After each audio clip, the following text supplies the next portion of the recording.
In episode 2, the iconic hero Riri argues with her newly created AI copy of her best friend. The bestie apparently seems to not know that she's an AI, and Riri wants absolutely nothing to do with her, and tries to delete her as quickly as possible. Yet for some reason, she isn't capable of doing so. The bestie's name is Natalie, but she invents an acronym out of her own name in order to sound more technological. You could call me Neuro-Autonomous Technical Assistant and Laboratory Intelligence Entity instead. Despite being so traumatized by Natalie's death that Riri would go on the verge of a panic attack whenever she thought about it, she now seems comparatively pretty cool about the idea of her friend being back, jabbering along with her as if she never left. Meanwhile, this guy is just in her house hanging out. Like, dude, who are you? Anyhow, Riri leaves Natalie in her room while she attends to a meeting with the heist crew. While there, we learn that this being's name is Slug. Then we have Roz and Jerry, the fighters of the group. Then we have Clown. No, really. Next is Clown, our pyrotechnic specialist. That joke just writes itself. And then there's John, who we met earlier. He uses knives. Hi, I'm John. My parents didn't say I love you, so now I play with knives. That was actually funny. It was good. What a perfect reaction to this show's humor. And Riri is replacing Eric Andre, who apparently sucked at his job, and his whole character revolved around wanting to be called Rampage. Come on, Stu. It's Rampage. Rampage. Yeah, we're not calling you that. It's Rampage. Ooh, baby, no. Nah, no. Rampage, aka Stewart. But call me Rampage in your message. It's funny because no cool person ever went by the name Rampage, so these characters generally all originate from the comics, with Parker being the character The Hood, and the others being his gang of criminals. But one could be forgiven for not immediately recognizing them, because like all these shows, they mainly represent their comic selves in name only. For example, comic Roz and Jerry are rock aliens who served as Thanos' enforcers.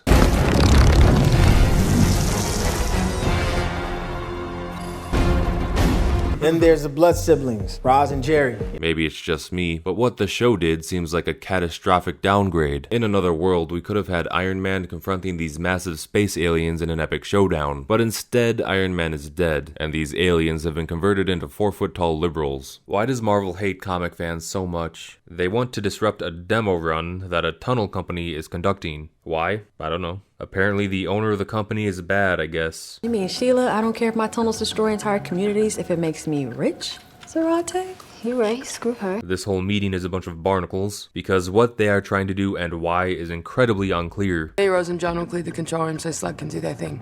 Like, what are you even saying? English, mother! So, like, when do we get paid? That's a good question.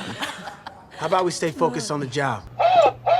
If asking your boss when you get paid causes the whole room to laugh at you, that is the time to get up and leave. That is insane. These people are buried in red flags, but Riri is perfectly content with sticking around. She is the dumbest smart person in fiction. Apparently this big heist hinges on Riri having a functional suit, which is wild since they commissioned her to build it yesterday and haven't even verified whether she can put it together or not. But hey, at least this show is efficient. Natalie helps Riri locate some black market parts to finish her suit with, and makes a reference to a childhood memory that startles Riri. Oh my God, remember when we used to sing Oh Three Bonnie and Clyde in your dad's car? How do you know that?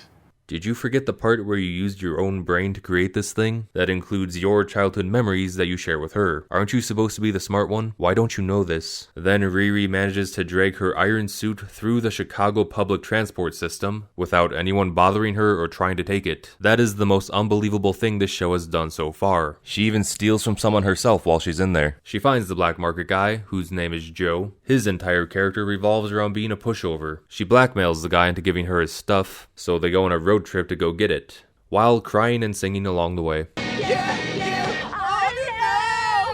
Remember when superheroes fought crime? I miss those days. Also, yeah, just to clarify, Riri is blackmailing this stranger so she can steal his technology instead of making her own like Tony Stark in order to help some very suspicious criminals pull off a heist. Riri is a terrible person. Meanwhile, Natalie snoops around Riri's computer. Come on now, Riri, you gotta have some photos of me somewhere. Oh, here we go. Man, this show is so embarrassingly cheap, lifeless, and cringy. Gotta have photos of me somewhere. Yeah, in the photo folder titled Nat. Great hacking skills, you genius AI. Later, she escapes the computer and finds her way into the mom's projector, which leads them into having a goofy conversation. Natalie, how the hell? Relax. Miss Ronnie, I'm not a ghost. I'm just an AI coming from that little projector you got over there. This type of dialogue is insanity-inducing with how alien it all sounds. Being like, "What the heck are you doing in there?" in response to seeing a dead teen re-emerge in your projector is Looney Tunes speak. There is nothing to relate to or connect with here. This is not a real person. This is not a real show. Eventually, Riri reaches Joe's bunker, and he explains that he merely collects this massive stockpile of military-grade weaponry as a hobby, with no deeper motive. Isn't that convenient? A shady bunker filled with illegal weapons and bionics. Would a shady bunker have that on the wall? That is a joke exclusively for middle-aged wine moms. This conversation carries on for an aggressively long time, by the way. Joe gives a big speech about how he thinks technology should be used to help people in need, but oddly enough, Riri doesn't relate to this sentiment, and claims she only wants to make her suit just because, even though earlier she said she wanted to do it for the firemen and first responders. But whatever. My suits would shorten the response time of first responders, firefighters, search and rescue teams, etc. If not to help people, why would you build the suit? Because I could. Could this be the result of poorly crafted reshoots? Maybe. Riri and Joe bond a bit, with Riri explaining that her suit does not have an arc reactor, but rather it is solar and wind powered. Where's your arc reactor? That's like... You know, they don't exactly hand those out. Mine is solar and wind powered. Bro, you would have to charge that thing all week just for it to run for like 8 minutes with that kind of power. Are you serious? Tony Stark was able to build this in a cave with a box of scraps! And this segment eats up a ton of the episode's runtime, while providing very little substance. Later, the tunnel heist begins with these goons walking in the front door, and knife attacking this security guard before he can reach the big red emergency button. If only they had a desk he could sit at, with a hidden and more accessible button like every other major business. Also, this guy's now a confirmed murderer. They just kinda brushed past that, but that's a thing now. Then Roz and Jerry beat up the rest of the security. Good thing they didn't have guns or more able-bodied men, or else these tiny, unathletic they-thems would be in a lot of trouble. Meanwhile, Clown blows up a hole in the road so that Riri can go underground. What's good, Clown?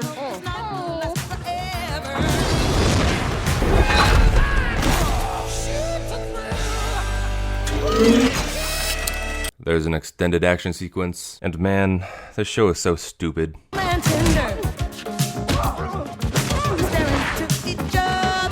This is all just shallow noise because they just end up sitting around afterwards while Slug types away at his laptop. He, or they, could just as easily be working remotely, and the sequence would be just as meaningful. This has nothing to do with Marvel in any way. They are only in this room to manifest a reason for these goobers to matter. Who wants to watch these goofy, unimposing characters beat people up? That's a rhetorical question. I get that there's like 8 of you out there, but you have to understand that the vast majority of people hate this. They hate She-Hulk, they hate Agatha, they hate this entire new MCU era. Not because they're bigots, or one of the many types of phobes, but rather because these shows are terrible for no reason. By all rights, Marvel should still be a massive money-making machine, instead of struggling to earn a single dollar. Believe it or not, I happen to still really like Marvel, and I want them to succeed. But if they keep making stupid crap like this, instead of relying on what made them famous in the first place, then it's not going to happen. Well, anyhow, Riri is flying around until Natalie jump scares her, causing her to crash and drop this essential flash drive down a vent. Hey girl, how's the heist going?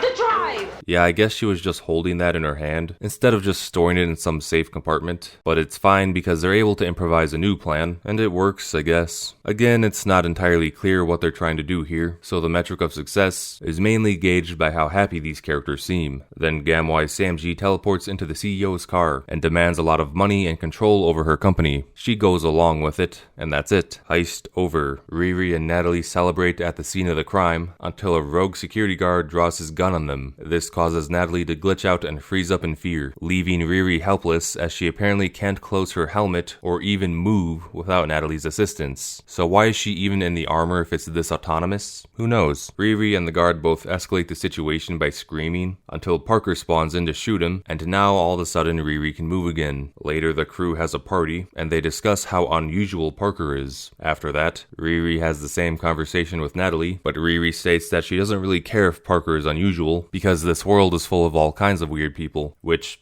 fair, I guess. Then Riri goes to the club with her boyfriend, Then we cut back to Parker again. We're kind of just jumping all over and killing time until the episode ends. We look at his scary back again until we jump back to Riri. Her mother speaks with her about the Natalie AI and asks if she can make one for the stepdad. Riri declines, stating that she barely knows enough about the Natalie AI to begin with, and it's a rather somber scene. This is the most intriguing aspect of the show thus far, tackling the idea of accidentally mimicking a dead friend through AI and pondering the implications of what it means. Riri and her mom both have bittersweet reactions to it, because they like the idea of Natalie being back, but deep down they know it isn't really her and it's all fake. If the show could cut down on all the other goofy crap and focus more on this stuff, it would be much better. Speaking of goofy crap, we revisit Joe as he steps in dog poop, gets angry, and cuts up his neighbor's flowers until the credits roll. And that's it. Maybe episode 3 will turn it around.